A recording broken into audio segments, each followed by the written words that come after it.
Hello everyone. सो अगस्त में बहुत सारी कंपनीज आती हैं। जो भी मर्चेंट नेवी ज्वाइन करना चाहते हैं उनके लिए डीएनए सबसे बेस्ट होता है, ये बताइए। और ये सारी जो कंपनीज के नाम आप लिखा हुआ देख रहे हैं, ये मोस्टली कंपनीज अगस्त बैच में कंफर्म रहती हैं।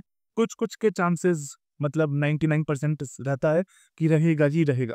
ठीक है, और इस वीडियो में हम आपको बताएंगे कि किस कंपनी में कितने सीट्स होते हैं, मतलब कितने बच्चे वो लोग सेलेक्ट करते हैं। या कोई अगर इंस्टीट्यूट है जैसे सिम्स है, टीएमआई है, टीएसआर है और आईएमयू कैंपस है, एमएट ये सब में कितने कितने सीट्स रहते हैं, ये भी हम आपको इस वीडियो में बताएंगे। तो चलिए, वीडियो स्टार्ट करने से पहले आपको बताते हैं, अगर आप आईएमयू सीटी या फिर स्पॉन्सरशिप की प्रिपरेशन कर रहे हैं 2026 के लिए, तो आप डिस्क्रिप्शन में ग्रुप का लिंक दिया हुआ है।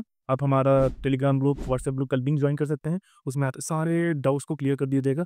अगर आपको कोई डाउट है, अगर आपको लगता है कि आपको गाइडेंस की जरूरत है प्रिपरेशन के लिए, तो आप आईएमयू मेट का बैच ज्वाइन कर सकते हैं। आईएमयू मेट ऑनलाइन और ऑफलाइन दोनों है। हमारा ऑफलाइन कोलकाता में खुल चुका है, बहुत बच्चे क्लासेस अटेंड भी कर रहे हैं। ऑनलाइन का तो हमारा 3 साल से इतना अच्छा चल ही रहा है, चौथा साल अभी कंप्लीट भी हो गया।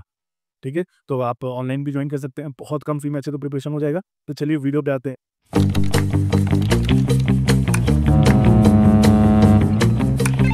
Watch your six.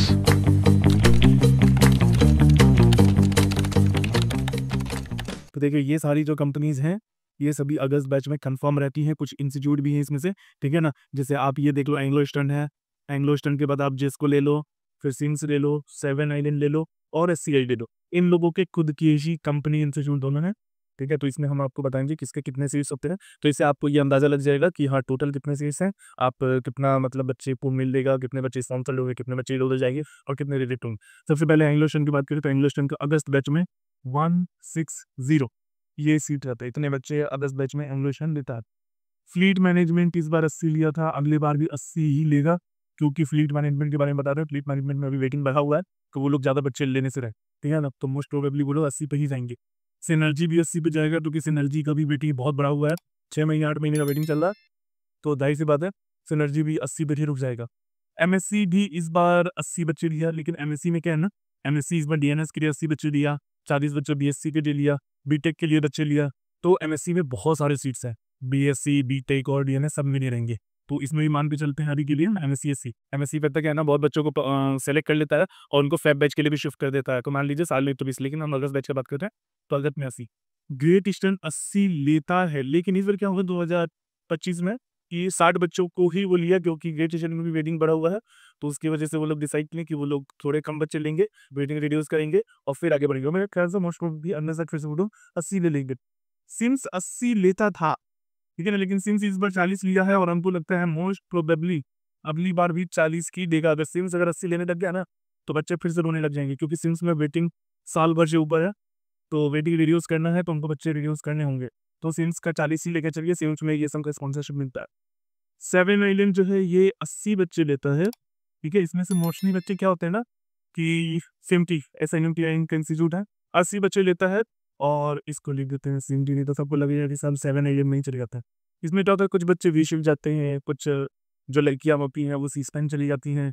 एमएससी भी कभी कभी अपने बच्चे भेज देता है। तो अलग अलग सिनेरियो है। अच्छा, इसमें कहानी दी किस फ्लोर तुम सीधे ताने लिख गए यार। ओहो, ठीक है। तो उसमें क्या होता है कि आपका ये अलग अलग कंपनीज में ही बच्चे जाते हैं, सही से सिंपी से।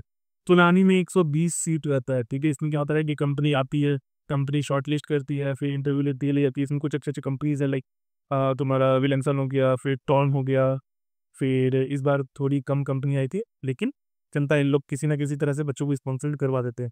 टीएसआर में भी तुम्हारा वही मान लो कि 120 बच्चों का है, तो टीएसआर 80 ही ले लो, ठीक है।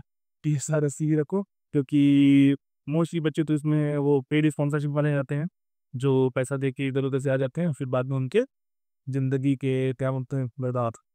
एमिट का इस बार पता नहीं क्या हुआ, एमिट में कंपनी ही नहीं आई। HIMT में 80 आती है, तो ये समझ लो ये पूरा का पूरा यहाँ चला जाता है, ठीक है। सिनर्जी और HIMT का इनका टाइप है, तो सिनर्जी के जितने बच्चे होते हैं ना वो सब घूम के HIMT चले जाते हैं।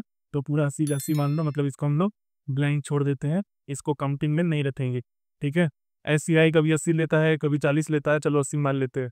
IMU कैंपस में टोटल 120 सीट, तो इसको नेग्लेक्ट करके ही रखो, क्योंकि इसका स्पॉन्सरशिप का कोई लेना देना नहीं है, तो ये हटा दो, ठीक है। इसमें अगर आप तो बिना स्पॉन्सरशिप के जा रहे हैं तो वो बेवकूफ़ी होगा, ठीक है। अब देखो टोटल कितने बच्चे हो, कितने लोग जाएंगे।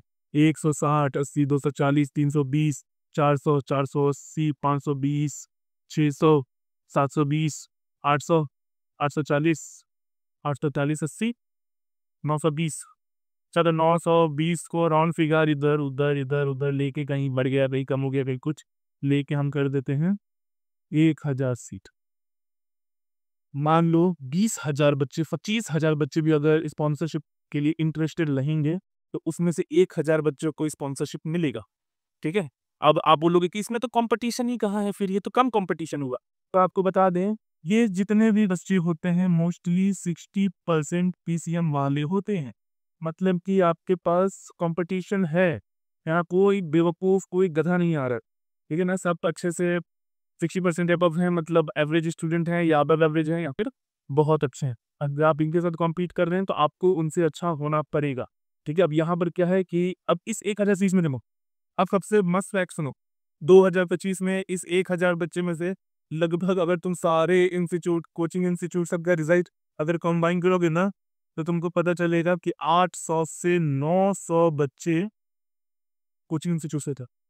मेरे आईएमयू में से 200 से ज़्यादा बच्चे, मतलब 20% जो ऑक्यूपेंसी है वो हमारा आईएमयू में खा जा रहा है। ठीक है ना, 200 बच्चे हम लोग आईएमयू मेट की तरफ से बेच दे रहे हैं। बाकी और भी कोचिंग इंस्टीट्यूट हैं जहाँ से 150, 200, 150, 200 जारी रहे। ठीक है ना, 2-3 ऑनलाइन कोचिंग वाले हैं हम लोग, 2-3 ऑनलाइन कोचिंग ही मिलके हम लोग पूरा 500-600 सीट कवर कर दे रहे हैं। ठीक है। तो अब उसमें अंदाजा लगा लो कि कितने बच्चे हैं जो सेल्फ प्रिपरेशन वाले जा रहे हैं। ठीक है ना, हम आपको डिमोटिवेट नहीं कर रहे हैं, लेकिन आपको ये बात पता होना चाहिए कि आप सेल्फ प्रिपरेशन करने जाओगे ना तो आपका कंपटीशन यहाँ रहेगा। ठीक है ना, 19-20 हजार बच्चे में अगर 1000 है ना, तो आप 900 बच्चे हटा दीजिए, 19,000 में आपका 100 सीट के लिए कंपटीशन हो रहा है। क्योंकि गारंटी है कि कोचिंग वाले बच्चे अच्छा परफॉर्म करेंगे, क्योंकि उनको पूरा पता है कि किस कंपनी में कैसे क्वेश्चन पूछे जा रहे हैं, कैसे इंटरव्यू हो रहा है, कौन इंटरव्यू ले रहा है, कौन क्या क्वेश्चन पूछा जाएगा, कैसे आंसर देना है। अगर कोई इंटरव्यूअर हो उसको किस तरह के आंसर पसंद है, किस तरह के आंसर देख के गुस्सा आ जाते हैं। तो बच्चे कोचिंग इंस्टीट्यूट से प्रिपरेशन करके जा रहे हैं। और आप अगर ये सोच रहे हो कि आप एकदम ओवर स्मार्ट हो, आप निकल जाओगे आराम पे, तो देख लो ये रेशियो। ठीक है, क्या होता है। अब ये मत पूछना कि आपके यहाँ से कितने बच्चे थे, कितने का सिलेक्शन हुआ। सिलेक्शन रेट कभी भी किसी भी कंपटीशन में सिलेक्शन रेट आप कुछ भी नहीं बोल सकते हो।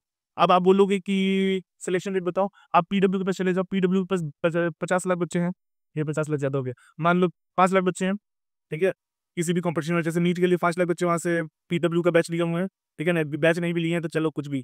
ठीक है, चलो 5 लाख ही छोड़ दो, 1 लाख। ठीक है, उसमें से 100 बच्चे उनके यहाँ से नीट में क्लियर हो रहे हैं, 100-150 बच्चे, तो आप सिलेक्शन रेट लगाने जाओगे, सिलेक्शन रेट लगाओगे तो 0.1%, 1% ऐसे आएगा, उससे भी कम आएगा। तो कभी भी कंपटीशन में सिलेक्शन रेट आप नहीं किसी कोचिंग का अनुमान लगा सकते हो। ठीक है ना, वो करना सही भी नहीं है, क्योंकि जो बच्चा पढ़ेगा वो क्लियर करेगा। कोचिंग का काम क्या होता है, जैसे हम लोग आईएम में हम लोग पूरा गाइड करते हैं। ठीक है, फॉर्म फिलिंग से लेकर एडमिशन तक हर चीज़ के लिए गाइड करेंगे कि भैया मेरे तुम्हारा ये तुम्हारा इतना परसेंट पीसीएम है। ठीक है, तुम्हारे लिए ये कंपनी अच्छी है, तुम इसके फॉर्म फिल करो। फॉर्म आएगा, उसको बताएंगे कि हाँ ये फॉर्म फिल करो। उसकी क्लासेस चल रही होंगी, एग्जाम रिटन की, इंटरव्यू की सारी क्लासेस चल रही होंगी। जब इंटरव्यू रिटन का टाइम आएगा, रिटन के लिए पूरा प्रिपेयर करवाएंगे, इंटरव्यू के लिए प्रिपेयर करवाएंगे, सब कुछ क्लियर हो जाएगा। एडमिशन में अगर कोई प्रॉब्लम आ रहा है तो उसका सोल्यूशन हम लोग देंगे। तो हर प्रोसेस के लिए हम लोग रहेंगे।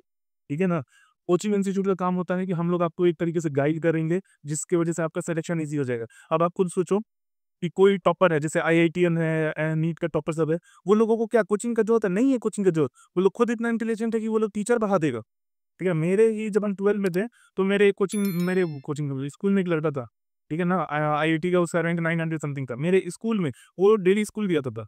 वो इतना इंटेलिजेंट था कि वो टीचर पढ़ा दे, लेकिन फिर भी वो कोचिंग रेगुलर जाता था, स्कूल रेगुलर आता था। क्योंकि कहीं ना कहीं गाइडेंस की रिक्वायरमेंट सबको होती है। आप कितने इंटेलिजेंट हो कितने नहीं हो उससे फर्क नहीं पड़ता है, आप बस गाइडेंस रहेगा तो आपको वो चीज़ अचीव करने में बहुत ईजी होगा। ठीक है, मेरे ख्याल से आप मेरी बात समझ गए होंगे। अगर आपको भी ये रिस्क नहीं लेना है और जल्दी से जल्दी प्रिपरेशन स्टार्ट करना है तो स्क्रीन पे कॉन्टैक्ट नंबर दिया हुआ है हमारी टीम का। चलो tata, bye bye, take care.